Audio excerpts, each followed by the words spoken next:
Bomba data, bomba data, bomba data, bomba data, bomba data, bomba data, bomba data, bomba data, bomba data, bomba data, Happy trails. Hey! Trails. Happy trails to you. Get the radio voice on. Happy trails. Let's make sure that our radio voice is working. And hello, everybody. Happy trails.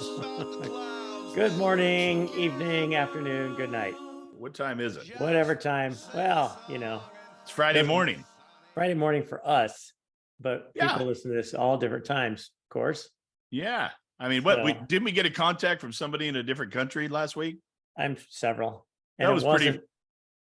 It wasn't South Africa. South Africa. No, that's cool, man. Love it. Nice. Our listenership is growing. Growing. I think we got five people now that are paying attention. Yeah. Last time I checked, we had 3, and now we're up to 5. That's 40% growth. That's 40% growth. That's huge. Is it 40? Wow, 40%. That shows how entertaining we are. We provide a good product, and we're good. We're just fun to listen to. And then, of course, if you watch us, oh, it's so much better. That's even better. So much better. But a part of it is we're good looking. Yeah. The only problem is I can't hug you or, today because you're not sitting next to me. That was funny last week, actually. So yeah, that's okay. Whatever. That's okay. That was fun. Hey, welcome back, everybody. Glad to have you. We're super excited to bring some more information your way. And like Blaine said, we're not together today. Today? Did I say that? What? Today we're not. Nope, didn't come out of my mouth. We're not gay. So we're not together in person today, but we are together in spirit and connected via the World Wide Web. Mm-hmm. Rock on. How about that? Yeah. What are we hitting today? Wasn't that invented by Al Gore? I think it was the World Wide Web. He developed that and global warming. Oh yeah. Yeah, I think he developed both. Something like that. He was a guy. Shout out to my buddy Jason Aldean. There you go. Jason Aldean. Number one hit. You know what? In my book, it goes Atomic Punks, number 1, Jason Aldean, number 2. Yeah. That's all there's to it. Yeah. There you go. Atomic Punks. What up, boys? Hey. Thanks again. Great music. All right. Today we're talking about financing in multifamily deals. So who's got your money? That's actually a valid question, Matt. I mean, it's legit today. Most of the time you just throw that in there just to say it. Yeah, I got to say it every podcast. Yeah. But today, it is. Who's got your money? You sound way better than I do at that. It's all the smoking that I do. I do a lot of smoking, so it's fine. Yeah, there's my smoker's cough. Trying to get good voice. So financing, what a great topic. I think that the thing that comes to mind is there's so many deals that are being thrown our way and we're looking at, but if you're going to GP a deal or you're going to trust the GPs that are on the deal, what's the financing they're getting and passing along to their passive investors and everything else? How are you acquiring that money? I don't know. Yeah, and it's not totally, I mean, everybody looks at how much are they asking for this, right? And I mean, how many units, what's the price per unit and da-da-da. And that certainly has something to do with it, but man, the financing is huge, and how you finance it and the terms you get can make or break a deal, and whether it's a good price or not. So yeah, it's pretty key. I don't know. The last deal, I think you were going to come out of pocket and pay that 13.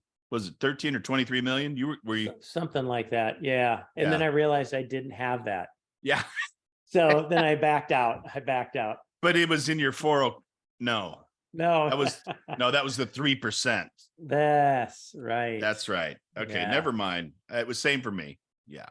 So. Yep. So we've got to have financing to buy anything, obviously. Well, so that's the other thing. You actually don't have to have financing because you could pay full price for these things, right? No, but I can't. No, I know. Well, you could syndicate it and just raise all the money. Boom. And but that gets into, the leverage part of multifamily, which is beneficial. And let me tell you, let me just run a number here for you guys. So and our mentor Brad Sumrock was talking about this back in when he first started or something. Interest rates are really high. It was like 9 or 10%, or banks weren't loaning money.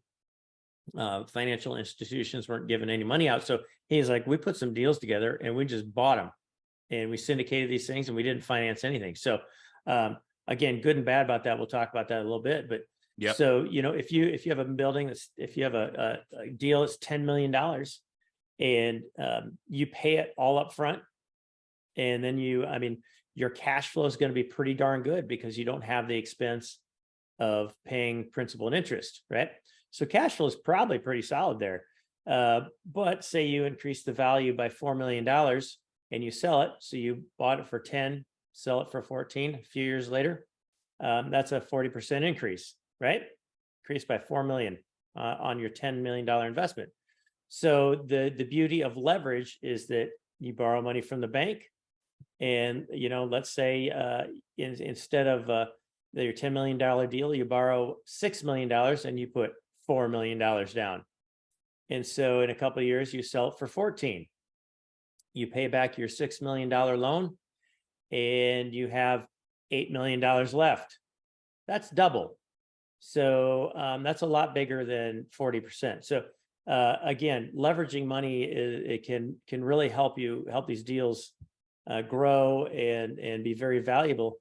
But on the downside is that the more money you borrow, the larger your payment is back to the financial institute that lent you the money.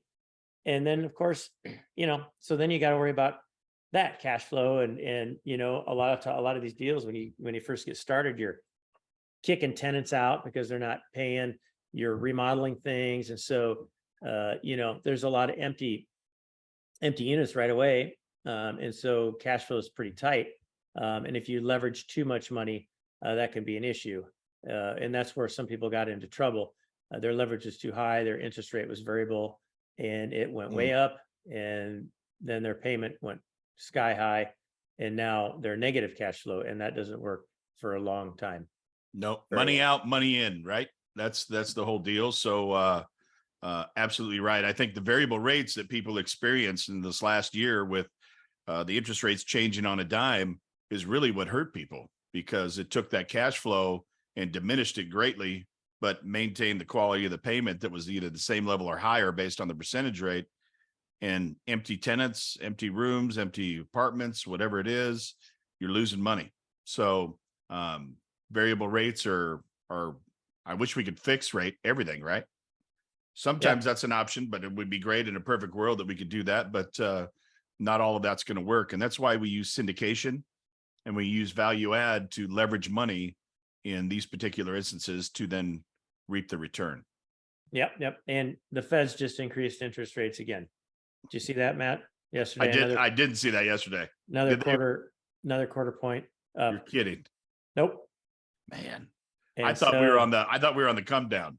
No. And then they were, although there's been apparently, I don't know all the crap they look at, but things are looking pretty good. I mean, things are getting back to where they want them, wherever that is.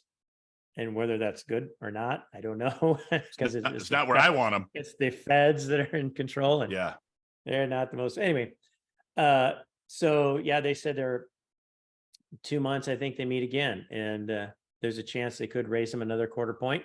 There's a chance they might not, is what they said. So you just don't know. Crazy, but yeah. So I was a little surprised at that. I guess I thought. That was kind of what was reported over the last few weeks, but after the race from last time, I thought they'd hold tight. But anyway, can't do much about that, so we'll just continue on. Again, I think that's just gonna, again, the uncertainty is things are gonna hold. There's gonna be people just kind of sitting waiting. They want it predictable. They want to make sure rates aren't going up.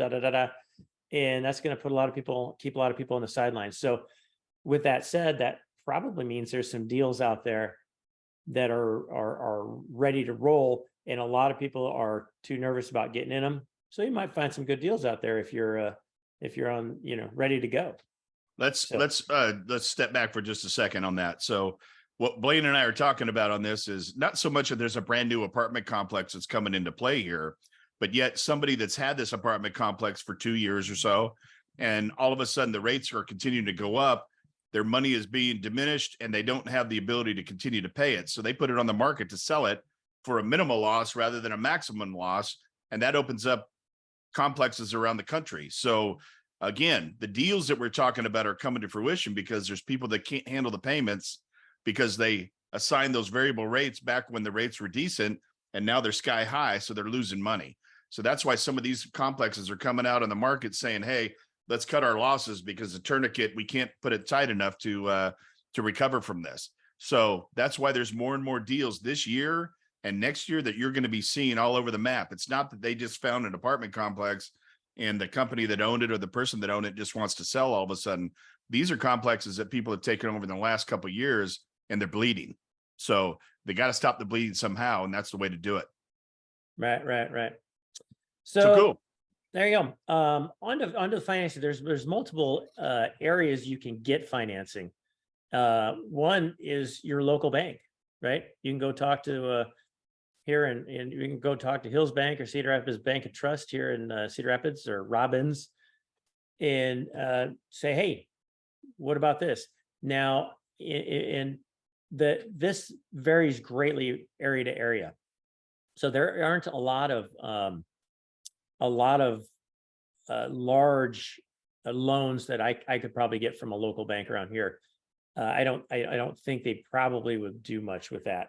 If you're in DFW and there's 40 million apartment complexes, there's probably some banks that do a lot of that, right? But not here. So that's the local bank thing can vary quite a bit. The good and bad of that, I guess, is they're local. So you help support local businesses, which is great. You can typically most of these are recourse loans, however, and we'll get into recourse here in a little bit, recourse and non-recourse. But Yeah. that just means that if I get a loan, then my butt's on the line for if something goes wrong. And we'll talk a little bit about that in a bit. But the other thing about local banks is you cannot transfer your loan to a potential buyer. And again, we'll kind of get into that in a little bit. So that'd be non-assumable. Non-assumable. Yep. There you go. So there's also agency loans, and that's Fannie Mae and Freddie Mac are government-backed loans companies, and they again, because they're government-backed, they are they're used a lot. And from my understanding, is the local banks actually loan you the money, but they have the backing from the government, and so it's a different ball game than just giving it to an individual or a group. And so most of those are non-recourse, and basically that means if something happens and the bank takes it, they can't come after you as an individual. So that's kind of cool. That's kind of one of the things I'd look for. They seem to be very structured though. There's certain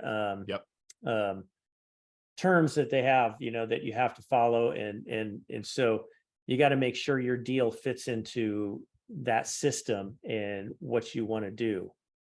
Blaine, let me cut you, because I know we're going to talk about non-recourse loans and things, but let me tell you something, guys. When Blaine and I were at the first Sunrock event learning this stuff, I don't know about you, Blaine, but had you ever heard about a non-recourse loan? Well, I've never done one. No, I'm like, what? I was so blown away, because everything we've ever done in our profession to build an office, to buy or purchase anything, we're on the line for that. That's what we call it. I signed lots of papers. Yep. And that's a recourse loan. That means you fail to make the payment, they're coming after your stuff. They're coming after you for the money. You're building your house. Yeah. Yep.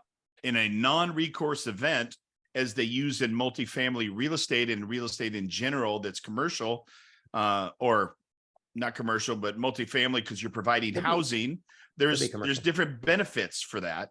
And to be able to leverage money where your butt's not on the line for the entire thing, I couldn't believe that that was even in existence. And now my brain's starting to spin at that meeting going, wait a minute. So I can leverage money. I can bring people into syndication. We can grow the complex. We can turn and sell it for money, doubling the money, rather than like you, the example you gave, Blaine, instead of 4 million, we make 8 million and we pay back the loan at 6. Are you? So, and I'm not on the hook. So if I failed to pay the loan, guess what? We don't pay the 6. You would be responsible in your gut, in your heart, and in your ethics to pay your investors. However, there are some situations in this current past that people didn't pay their investors. That's where you need to trust and know the GP team, because I believe that if I had a business that went down, I would be liable to my partners, the investors in my business, to pay them. So I would figure that out somehow, some way over the course of time, something, because that's just inherent in who I am as a person. I just couldn't stick somebody with taking a chance. Now, having said that, we all know there's risk when it comes to investing. So I get that. But the fact that you can leverage money against the bank and not be responsible for that 60% of the money because it's non-recourse, that's craziness. I never heard of anything like that in my life. And everybody that's been doing multifamily is looking at me like, you never heard it? You never heard that before? Like, yeah, we do that all the time. And I'm thinking, what? Everything's been on my butt. I signed my life away every single time. I mean, they pricked my thumb. I got to put blood on the paper. You know, I signed off my first kid on the first loan. I mean, whatever. And now I'm trying to give away my first kid. Right, but, right. You know, they won't take him. Kick him out, and they won't take him. Yeah, they won't take him. It's weird. But but yeah, so that's a huge thing. This non-recourse loan. Never in my life. So those of you out there that are in the professional world that are just venturing into this multifamily type stuff, listening and learning with Blaine and I, this is a real thing. That's true. It's real. It is a real thing. Yeah, that's pretty awesome. So again, that's a huge benefit of an agency loan, is they're non-recourse. Downside is that the interest rates probably a little bit higher than what you're going to get for some other deals or some other options. Like I said, I told you they're very structured. One of the good things is they are assumable, and we talked a little bit, mentioned that assumable and non-assumable. So, you know, as we do this value add stuff, we're looking to hold these 3 to 5 years, right? So depending on what you want, if you want short-term or long-term, if you, a short-term loan, you can roll the loan over into the next buyer. All right. And that's actually being very popular right now because interest rates are really high. So if somebody got a loan 3 years ago at 3.5% through Freddie Mac or Fannie Mae, and they still have term left on that, then you can say, hey, I'll just take over that loan. And they're like, okay. And to get a loan fixed at 3.5% today is rock star, because if you got a new one, you're looking at 6.5, maybe. Something and sometimes like the best thing to do is to walk away. You know what I mean? Somebody's in trouble. To have the opportunity to walk away would be amazing. Hey, wash yourself clean of the debt service. This isn't for me. I don't like the way it's going. And then somebody like Blaine and I come in and go, oh, so we can assume your note at the 3% rather than the 6.5 or 6.25. Yeah. How about we do that? Would you be up for that? Some people are like, hell yeah, take it. Let's go. So, so yeah, that's a great thing about agency loans. There's also financial companies that will loan you money. And typically I believe they have investors that pool money in. And so these financial companies will come in and they'll help you finance these loans and, at a certain interest rate. And of course that interest payment is going back to the investors who are investing themselves in some sort of looking for some cash flow, passive income there. And so that's cool. I mean, and these companies that they're all over the place as far as the structure of these things go. So I think you get a wide variety of options with that. So you just have to talk to some lending companies and find out what they're going to offer. And of course, all this varies on what's going on in the economy. A couple of years ago, 3 or 4 years ago, the banks were loaning out again 80% of the money, and you had to put 20% down. Well, now that everything's all messed up, they're only giving out. Last time I heard, I was on a call. I was listening to a call the other day, and they said maybe 60%. So you don't have control over that number. The bank does. And if they say, Max, we'll give you 60% on this, you have to come up with 40%, then that's what you have to do. And like I said, so that's changed a lot. Not only has the interest rate changed, but the amount there has and again, you don't have control over that. So that's when you got to underwrite your deal and make sure you have it done properly and conservative and make sure the numbers work before you roll into this. So great point. We started this whole process introducing concepts of the general partner team, right? There's always somebody that does underwriting on the team. There's always somebody that has the financial wherewithal and the communication and the connections for lending. There's always somebody on this GP team that's either partnered a deal, structured a deal, dealt with the sale of a deal. This is one of those times where, again, evaluating the GP team would be so critical. If it's somebody like Blaine and I starting out right now, we're starting to form a relationship with people. We're going to go to those that have already done this before and say, hey, who's your lenders? Who are the lenders that you're using? What's been your experience in the past? Which is very different than just going to the local bank saying, hey, Blaine and I want to start this company. We want to buy this apartment complex. They go, oh, yeah, well, we'll lend you the money, but it's going to be, 2 points over prime. So, we'll lend it to you at 8.25%. Well, some people, the cost of doing business is worthwhile to do that. But in a case like this, where you've got recourse, non-recourse, assumable, whatever the case, that doesn't make sense. Find people that have done this in the past. Find people that have used other institutions to contact them, talk to them, make sure that person that's handling that portion of the GP team, you get to confer with them and ask questions. That's part of your responsibility as a passive investor or somebody that's going to join as a co-GP or something like that. You've got to dig into the group and to see what they've come up with and what their experience is. So really, really important on that. Yep. We've talked about that before, haven't we? Yep, big time, ad nauseum. A few times. Yeah. Do you like that? Ad nauseum. Ad nauseum. That's oh, yep. Well, been there too. Yeah. Been there. Yeah, you got that right. You talked about assumable, non-assumable. We talked about that. We talked about recourse, non-recourse. Recourse and non-recourse. There's also a difference between the length of the loan and the amortization of the loan. So most of these, and I didn't understand this, because when you go buy your house, it's a 30-year fixed rate or whatever, or 15-year fixed, and there you go. That's it. So and the payment's based on how many years the loan is. Well, a lot of these loans are amortized over 30 years, which means you're making payments based on if you were paying it over 30 years, but the loan may be 5, 7, or 10 years long. And then at the end of that 5, 7, or 10 years, it's kind of like an arm. Then you have this giant balloon payment that's coming up because you haven't paid the whole thing off. Giant balloon. See, watch, Matt, if you're watching this. And so that's something to be very, very concerned about, or make sure you know what's going on. Because if let's say you assume a loan, the loan is 4 years old and it's a 7-year loan that balloons, then you have 3 years left. If you're doing a 3 to 5 year hold, what are you going to do in 3 years if you're not ready to sell? You could refinance it, maybe. That's where some people would be getting in trouble now. If their loan's up now and they have to refinance it, it's going from 3% to 6%, and that's, you can't do anything about it. So that's where some of the people are getting in trouble here. But so you got to make sure that's within your plan. If you're planning on a long-term hold and you have 3 years left on a loan, make sure you know what the heck's going on. Make sure you're going to be able to refinance it, and you're going to have the equity in there to do that, into the deal to do that. So, but again, the difference is 3 to 5 year hold.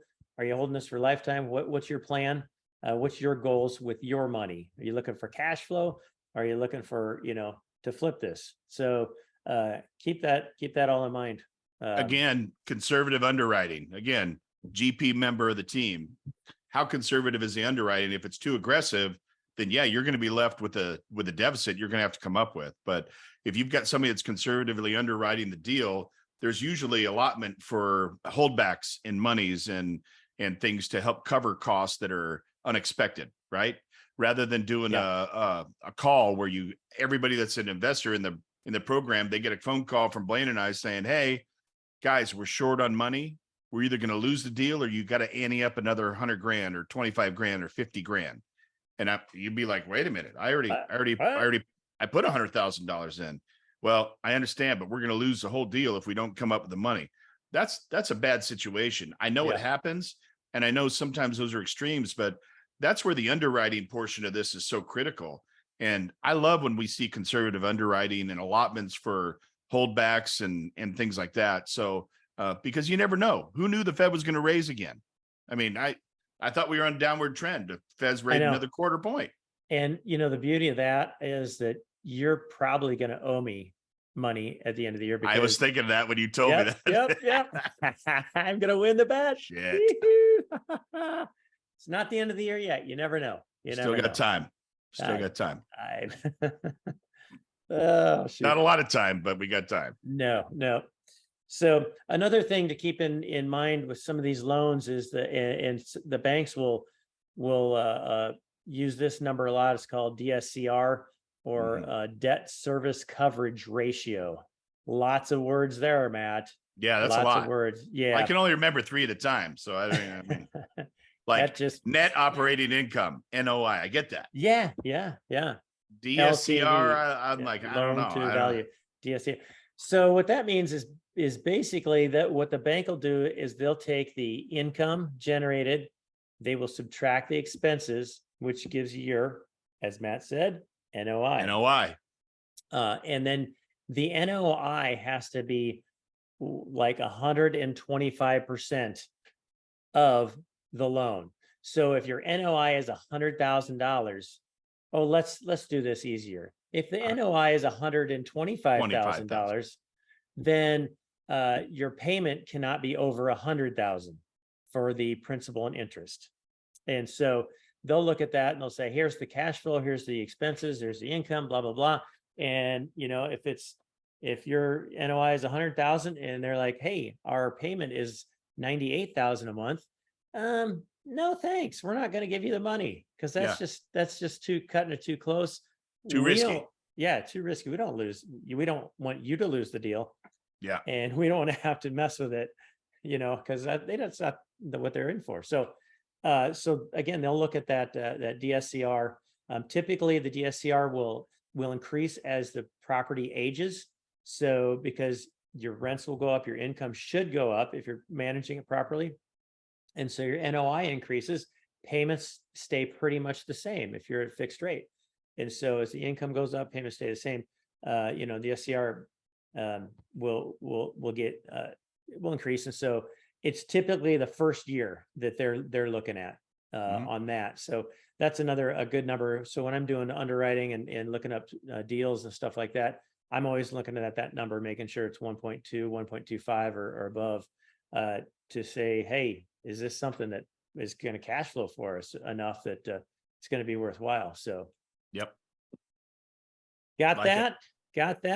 And then we talk about different ways of cash flow. And hey, what about interest only versus paying off principal? Mm-hmm. So a lot of these loans, probably a bank loan, if you're going to the local bank, you're probably not going to get interest only. They're going to make you pay principal. That's the way they roll. Government loans. They got to make their money. They got to make their money. Right. Government loans, you can get a lot of interest only. Sometimes you get, say, 3 years interest only. And so, that obviously, if you're just paying the interest off, again, if it's a long-term hold, probably not what you want to do. But a lot of these deals that we're looking into are 3 to 5 years, right? So if you get 3 years of interest only, that certainly will help the cash flow. as the cash flow and help your NOI the first 3 years because you're not paying off principal, right? And so, of course, that affects DSCR as well, because you're not paying the principal for the first 3 years. So you got to factor that into the equation, and so sometimes that's good. Again, sometimes that's bad. It's like, what are you doing with your money? What's the GP team expecting? What's their plan? So, Blaine, why would the government give you an interest only loan? because they care about you and they want the best for you. Wrong answer. They would do this because the government looks good when you, as a GP, are providing housing for those that are in need of housing. So the benefits, the tax ramifications that are benefits for you in a situation like this, interest only loans, is because we have a huge shortage in the United States on apartment living. Multifamily real estate is down. They can't build apartments fast enough because people can't afford single family homes. That's why you're starting to see things in the nature of build to rent. This is a new concept. They're building subdivisions that are only for rent, so families can have a home, but they're renting rather than instead of buying it from it or having an apartment complex. But no matter what, there's no way they can catch up with the demand of this. So the government says, hey, you know what? You're helping us. We're going to help you. It's symbiotic relationship. This is the only time I've seen government actually help anybody rather than take, which they could do. They're actually offering you a benefit to help them because there's such short supply. So the fact that you could do this is a huge benefit for why you'd get involved in something like this. Yeah. Very good. And we've seen a lot of, if you look at recent articles, if you're out there, you're going shortage, there's all sorts of articles about how many new apartment complexes are coming on the market this year. It's like a overflow and the most ever. Well, that's because the last 3 years, nothing has freaking been built because of COVID. Correct. So they're really lagging behind now. And most people point to 10 years down the road, there's a severe shortage of apartment complexes coming online. And so, yeah, I mean, it's again, that's the general trend moving forward. So another good reason to get involved in this stuff is we can help provide these housing and we can make them nice, build them up, make a community for these people that you can take pride in. And so.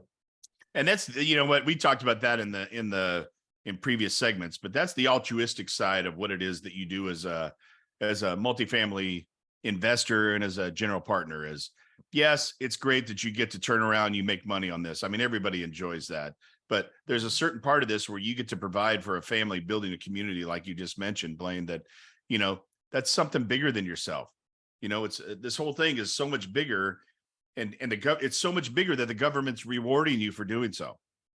So I don't, again, there's complete upside if your evaluation is right, the timing is right, and all of the things are favorable in how you put the deal together. So, yeah, but I don't know what else to say. I love this. I love the situation we've gotten ourselves into. So, nice. Yeah. All right. We got one more, I think, well, we probably have a couple more, but the next thing is also huge. And that's prepayment penalty. So again, I'm like, what's that? Why would they do that? Yeah. Okay. So, because, why. again, well, I don't know, but if you get a loan on a mortgage on your house, and most of them you can pay off early, and they're like, that's fine, no problem. But there are a lot of prepayment penalties in multifamily housing. And so you're like, what do you mean?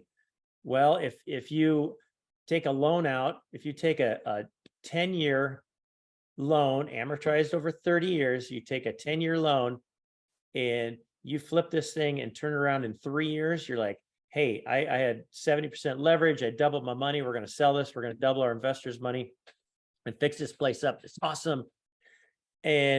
But you're only 3 years into your 10-year loan. They're like, hey, you know what? I'm expecting interest. I'm expecting to make that interest money for 10 years. You cannot get out of this in 3 years. you're going to have to pay up for that. Who's Like, got your money? yeah. And so there's different types of prepayment penalties. There's like a step down. Some are maybe again, if it's a 3 to 5 year hold, and you can find a 3-2-1 step Tiered down. level. Yep. That means the first year, if you pay it off in less than a year, you owe 3% of the loan. If it's 2 years, you owe 2% of the loan. If it's 3 years, you owe 1% of the loan. And after 3 years, you don't have any prepayment penalty. That's probably what you're looking for. There's a thing called yield maintenance. And basically that's the thing we talked about, investors that give their money to these lending companies, and they're expecting to be paid their interest. So if you get out early, they're like, I'm sorry, you had guaranteed you're going to pay us this much interest over the 10 years. So bam, the interest rate is this. You bought it for this. So you owe us $1 million, and so some of those, if you have the wrong prepayment penalty, and again, let's say you have a $10 million building and you have a $6 million loan. So you put in 4 million, you doubled the value. So you're going to sell it for 14. And they're like, hey, that's cool, but it's only 3 years and you're on our 10-year thing. So you owe us $1.5 million on prepayment penalties. Well, now your profits went from 4 million to 2.5 million. Is that a problem? Probably. Now say it's 100,000. 4 million to 3.9 million, probably not a big deal. So you got to take that into consideration too. And those are structured way different. So like I said, it's not only about how much are you paying for this deal, it's what are the terms that you have and what's going on with in the future. Look forward to what your plan is and what the GPs are doing and where they're taking this thing. So that's a huge issue. And again, that I keep hearing all these terms about prepayment and everybody's talking about all these different styles. I'm like, what? Okay. I can't stand prepayment penalty crap. Blaine, I've got an equipment loan that I took out on a piece of equipment that I took a chance on that took me a little bit out of dentistry and moved me into the cosmetic world, just facial stuff. Yeah. And it was there's a prepayment penalty. I have to secure the loan for so many months before I can pay it off. So I'm paying the same amount of interest every month, and I'm pissed because I wanted to pay it off a year ago, but I can't. And that's because they want their money.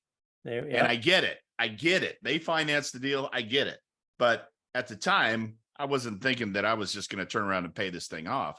But now I'm at the point where I'm pissed because I'm paying them money that I shouldn't be paying them. And I'm like, damn, I just want it off of my book, period. So I don't know. I get it. I understand the principle behind it. I don't like it, but it's certainly, if you're going to put together a deal and look at the structure of a deal, it's something you got to look at. Yeah, for sure. Yeah. And again, interest rates have a big factor on this. So if you got a loan and you got it for 3% a few years ago, and now interest rates are 6.5, and some of those the yield maintenance, they'll be like, okay, that's fine. You can get out of this because now we can take that money, we can reinvest it in some other deal that's going to give us 6% instead of 3%, and they'll let you off the hook. Move in the other direction. If we're at 6% now, and 3 years from now, interest rates have dropped down to where Matt thinks they're going, who knows? But if they drop down to 3 or 4%, then these people are like, no way, we're letting you off the hook this time because we can't loan this out for as what we're getting now. And so again, the interest rates have a lot to do with that whole factor too. But so there you go. There's that's a little bit of I mean, most of the time we're working with the brokers can help you find the lenders. When we go to the meeting here next month for the Summer Rock meeting that we're going to, there'll be some lenders that'll be talking up there, and they'll talk about the markets and what they're seeing and looking about foreclosures are doing and and this and that, and what banks are and what lenders are doing, not only banks, but and so that's another way you can get to know people. These guys, they go up there and talk, and then you just see them wandering around. You can go, hey, I'm so and so, and glad to listened to your talk. It was great. And, let's connect. And so, I've done that with a couple guys, and I kept in touch with them, a little bit. Hopefully they'll remember my name if it comes up. But so Blaine's. Yeah. So that's Blades. it's not like you have to go figure this all out yourself. There's people that'll help you with the Yep. financing. And most of the time they'll give you multiple options. These lenders will go, okay, I have 3 different options. I have this agency loan, I have these other 2 loans from the 2 other groups. And here's the terms on each one, which best fits your plan. And then you Yep. can kind of pick and choose, and interest rates vary a little bit, and the prepayment penalty varies some, and the length of the term and that kind of stuff. So again, you got to have a plan. You got to know what you're doing, where you're headed, or at least the GP team needs to know what's going on. One of the things you mentioned, or we were talking about before, is also including financing of the CapEx. Yeah. So, yeah. And that's something you want to talk about that? We can. Yeah. I mean, CapEx is basically, I'm going to go remodel these places. I'm going to spend $8,000 on and get rid of, their crappy little lights and their, shitty floor in the kitchen, and the carpet. And we're going to put hardwood flooring. We're going to put new appliances in, and it's going to cost me about $8,000 per unit. We're going to do 50 units. Okay. So you factor that money in, you raise that money, or you get a loan on it. You can do either one. You can say, hey, I'm not gonna put this into the loan, or I am gonna put it in a loan, and that way it's predictable cash flow. Maybe you're like, okay, the CapEx is in here, so I know I'm paying so much a month, and so again, that's part of the plan. I've seen deals done both ways.